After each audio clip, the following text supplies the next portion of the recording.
Allez, bonjour à tous, j'espère que vous allez bien. Aujourd'hui, on va faire une analyse d'Anker à NKR, une analyse surtout technique. On reparlera un peu du fondamental également, mais j'en avais parlé, j'ai fait une première vidéo sur NKR il y a un mois, parce que j'étais rentré en début d'année. C'est selon moi un projet très intéressant qu'on va reparler ici. Avant de commencer l'analyse, je tiens à vous rappeler que vous avez jusqu'à dimanche soir pour profiter des moins 50% sur mes deux programmes Devenir Trader et Crypto Investor. Si tu veux avoir une stratégie de trading ou un plan d'action concrète pour savoir si telle crypto est intéressante à acheter tout simplement, c'est des programmes qui peuvent clairement t'intéresser. On est sur plus de 25 heures de vidéos par programme qui te permettront d'être 100% autonome sur les marchés. Les liens sont en description et si tu as des questions, n'hésite pas à me contacter en message privé. Alors, ANKR, bon, on va reparler rapidement du fonda, mais je peux pas en parler en quelques minutes, ça prendrait beaucoup trop de temps. Ce qu'il faut comprendre, c'est que ANKR, ça va être une infrastructure Web3 qui font pas mal de choses. Ils font du cloud computing, ils font du RPC, bref, tout ce qu'on a besoin pour créer une application décentralisée, sans spécialement se soucier de plein de paramètres techniques. Ils supportent une grosse multitude de blockchains, je crois, plus de 50 blockchains. On peut construire des blockchains sur ANKR. Ils sont sur plein de narratifs différents. On est sur le narratif d'épine, on est sur le narratif intelligence artificielle. Bref, c'est un projet selon moi qui est sous-évalué. J'en ai déjà parlé il y a un mois. On a un market cap qui est relativement faible et surtout ce que j'aime bien chez NKR, c'est qu'on a toute l'offre qui est en circulation. C'est-à-dire qu'on va pas avoir de l'émission de jetons, on va pas avoir d'inflation, c'est vraiment intéressant et c'est juste l'offre et la demande qui va faire bouger le prix tout simplement. Donc, tous les tokens sont en circulation, on a un market cap qui est relativement faible, 400 millions, on est 142 de coin market cap et si on va chercher des targets plus intéressantes avec des targets réalistes, admettons, demain c'est un projet qui va chercher du 4 milliards en capitalisation boursière, ce qui fait rentrer dans le top 20, d'accord, ça serait pas non plus quelque chose d'impossible, alors qu'on a des projets qui selon moi servent à rien, qui sont dans le top 30 de CoinMarketCap, et ben ça nous ferait un x10 sur la capitalisation boursière, et du coup sur le prix, vu qu'on n'a pas d'émission de jetons, et ça reste intéressant, et selon moi, on est sur un projet qui est sous-évalué. Voilà, ça c'est pour Anker, un petit résumé de ce que c'est. D'un point de vue technique, on est sur un niveau intéressant. D'ailleurs, moi j'avais renforcé sur les j'ai plus le niveau exact, je vais pouvoir le voir ici. Donc voilà, ma première entrée un peu tard, hein, c'est un projet que je ne connaissais absolument pas avant, mais je l'ai découvert, j'en ai déjà entendu parler, mais j'ai fait une analyse assez approfondie. C'était par là, je sais plus à quel moment, mais au mois début février, fin janvier, et je me suis rendu compte que c'était clairement un projet très intéressant qui était sous-évalué. Du coup, je suis rentré en position en une fois, avec une grosse position tout de même, et j'ai renforcé lorsqu'on a eu le flash crash ici. On était revenu chercher une bonne zone de localisation, on était dans des moyennes mobiles au niveau du tunnel d'Eli, qui est une très bonne zone de localisation sur des niveaux long terme, et j'ai renforcé ma position. Bon, pour moi, on est toujours dans des bonnes zones de localisation tout de même, hein, parce que si je trace un Fibonacci, je prends le creux le plus bas, le sommet le plus haut, je mets carrément les 0,886. Voilà, on est actuellement au niveau des 0,786, entre les 0,786 et 0,886. Donc on est toujours dans une très bonne zone de localisation, et surtout si je regarde ici, on est sur un niveau, on va dire, décisif, d'accord, qui doit tenir, puisqu'on était dans un range que je peux matérialiser ici avec un volume profile. Voilà, on a ici notre value area high, d'accord, qu'on a été chercher au-dessus, on a refait un rebond dessus, on a transformé cette zone de résistance en support, et voilà, techniquement on est ici sur une zone qui doit absolument tenir, on ne doit pas clôturer en weekly sous ce niveau-là, puisque techniquement, quand on a un range, d'accord, et qu'on sort de ce range-là, on a un déplacement de la valeur, et techniquement, on ne doit pas réintégrer ce range, on doit partir dans une tendance haussière. Si on ne part pas dans une tendance haussière et qu'on réintègre ce range, c'est probablement pour retourner chercher le milieu de range, et si ce milieu de range ne tient pas, on a de grandes chances d'aller chercher le bas de range, d'accord. Donc ça, c'est juste des probabilités. Pour le moment, on n'anticipe pas un événement comme ça à venir, hein. Pour le moment, on n'a absolument pas réintégré un range, mais du coup, on est sur un niveau très important. On est globalement sur un niveau de support, hein, puisque une zone de résistance qu'on la casse, d'accord, et un range ici pour moi on l'a cassé, et ben c'est un niveau où techniquement on le flippe en support. Si je me mets ici en monthly, on voit qu'on a fait une magnifique clôture monthly, on a validé une structure de retournement, que ça soit en clôture de bougie, mais également en prenant juste les clôtures, mais si on prend également les mèches, on a notre pattern de retournement. Pour moi, c'est une pattern très puissante, d'accord. À partir du moment où on valide une pattern de retournement mensuel, voire trimestriel, c'est clairement que on est sur un bottom définitif. En tout cas, il y a une grande probabilité d'être sur un bottom définitif. définitif, parce que c'est quand même des patterns à ne pas prendre à la légère. C'est pas des patterns qu'on voit tous les jours ni toutes les semaines sur les cryptos. En général, voilà, si je prends le BTC en exemple, parce qu'il y a beaucoup plus d'historique. Alors c'est quoi? Je vais prendre cette charte là. Hop. Voilà, des patterns de retournement mensuels. On en a une ici, on en a une ici, et c'est tout, d'accord? Et ouais, une ici, mais c'était le début. Après, des patterns weekly, on en a un peu plus, d'accord? Mais des patterns mensuels, voire trimestriels, on en a qu'une, elle est ici. Donc c'est assez rare de faire ce genre de pattern, ça nous montre quand même qu'on a consolidé pendant pas mal de temps, d'accord? Et c'est vrai, on est rentré dans un range pendant 2 ans, on est sorti de ce range à la hausse, techniquement, on est en dynamique haussière, et ça, c'est le niveau des 4 centimes de dollars, qui doit absolument être maintenu.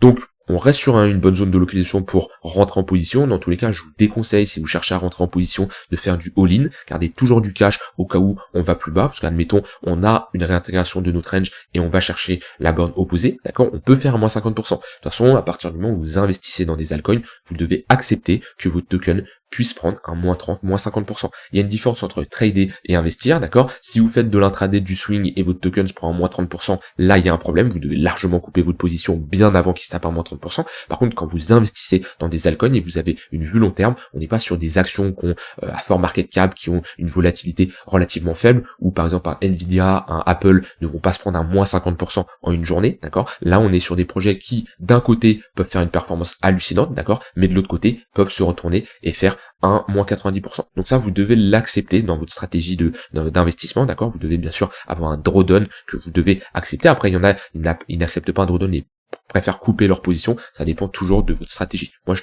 trouve que c'est compliqué après un moins 50%, moins 60% sur une altcoin de se dire je coupe ma position, je prends ma perte. Alors, dans certains cas, chaque cas est différent, mais en général, après un moins 70, moins 80%, on a des chances quand même de trouver un bottom. C'est pas parce qu'on fait un moins 80% qu'on ne peut pas faire à nouveau un moins 80%, mais tout de même, la plupart des altcoins, après un moins 80, moins 90%, posent des altcoins. Et là, sur NKR, on est revenu chercher quoi? La précédente pattern d'accumulation, notre ligne de coût de...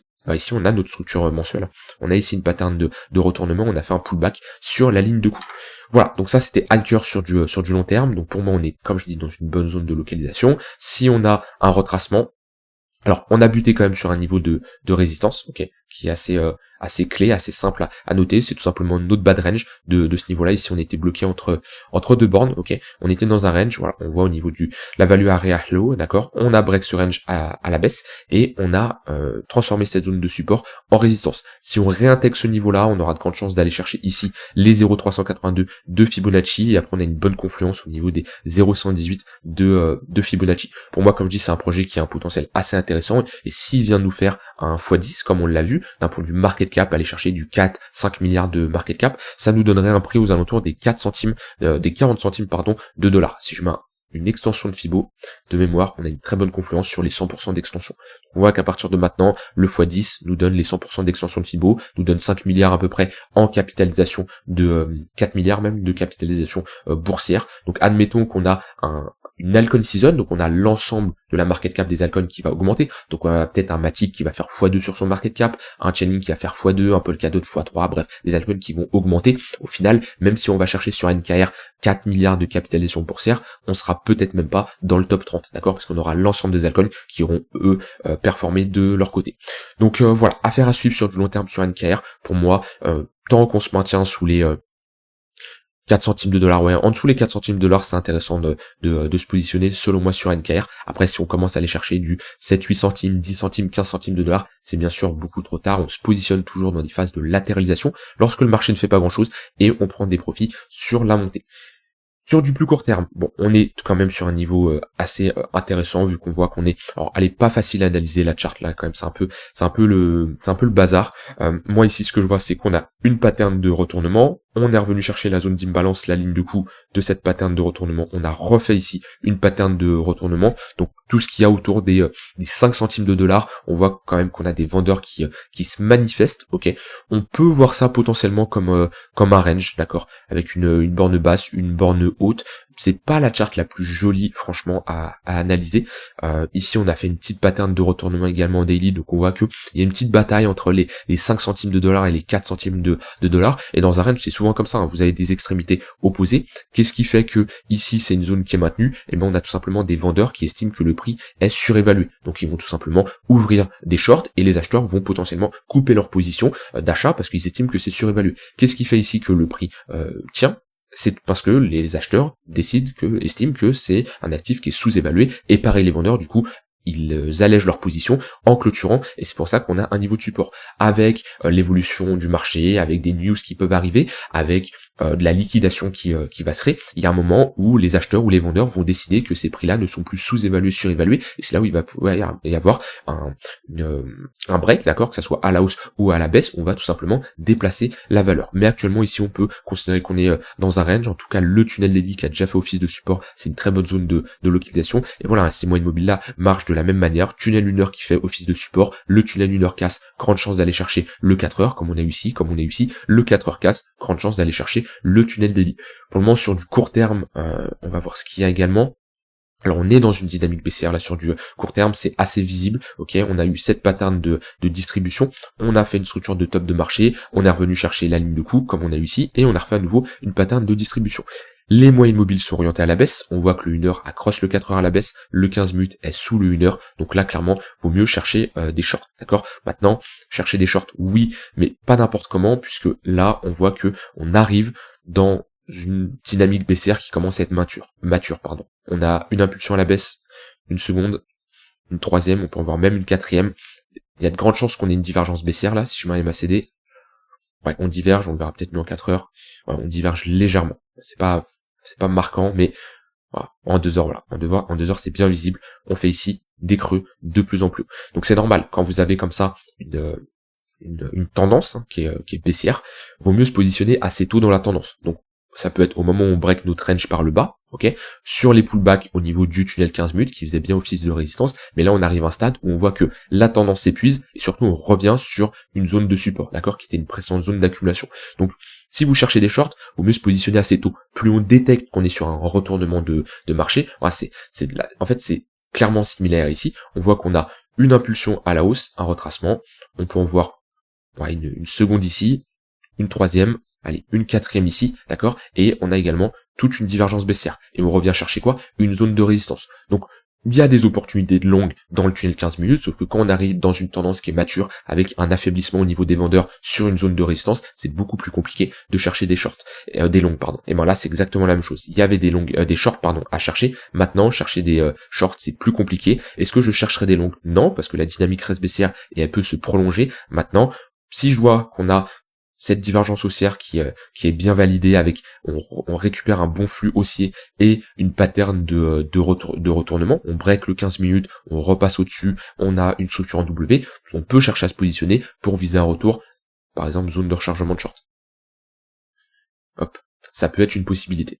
Donc ouais, on est sur NKR, la chart weekly elle est plutôt simple à analyser, il n'y a pas trop d'anomalies de marché, on est dans un range, on break, on fait un pullback, pour moi on est sur un niveau de support. Sur du plus court terme, c'est un peu plus compliqué. En daily, la chart, elle est pas vraiment jolie, d'accord. Et des fois, ça sert à rien de forcer, hein. Des fois, si vous n'avez pas de setup, si vous n'avez pas d'opportunité, si vous trouvez le marché qui est relativement compliqué à analyser, hein, ça sert à rien de forcer, d'accord. Ça sert à rien de se forcer à trader si vous n'avez pas d'opportunité. Et pareil, sur du court terme, la chart était plutôt simple à analyser, mais on arrive sur une phase où, selon moi, on a clairement un affaiblissement, donc beaucoup plus compliqué de chercher des shorts.